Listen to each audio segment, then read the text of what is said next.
কেকের দোকানের মালিক কে? আপনি না? একটু এটা ধরেন, দুটো কথা বলবো।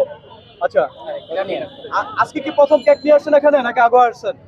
আমি আজকে 306 দিন হলো। 6 দিন ধরে আসতেছেন এখানে। কয়টা করে কেক নিয়ে আসেন? আমি 10টা করে নিয়ে আসি। বাসায় বানান? জি, বাসায় বানাই। আপনি একাই বানান? আমি একাই বানাই। আচ্ছা, তো আজকে কয়টা কেক নিয়ে আসছেন? আজকে আমি 7টা এখন নিয়ে আসছি, বাকি 3টা বাসায় ফ্রিজে আছে। আচ্ছা, প্রতিটি কেকের ওজন কত? 2 পাউন্ড প্লাস। 2 pound plus. আচ্ছা, এখানে কত প্রকার কেক নিয়ে আসছেন আজকে? আমি এখানে 4টা প্রকার নিয়ে আসছি। 4 প্রকার। জি।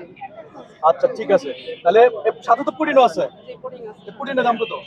পুডিংটা 400 টাকা। পুডিং 400 টাকা। আচ্ছা, আলহামদুলিল্লাহ 6 দিন ধরে আসতেছে, ভালো সাড়া পাচ্ছে, ভালো বিক্রি করতেছে, সবাই এসে খেয়ে যান। দাম কত করে?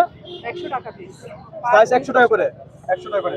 Thank you. আচ্ছা, আরেকটা কথা, এখানে নতুন দোকানদার অনেক বাড়তেছে এবং মানুষও চাপ বাড়তেছে, অনেক আবার বিরক্ত হইতেছে, এটা আপনি কিভাবে দেখেন? বিরক্ত হওয়ার কিছুই নেই, কারণ সবাই উদ্যোক্তা, সবাই এ বিষয়ে এগিয়ে আসুক।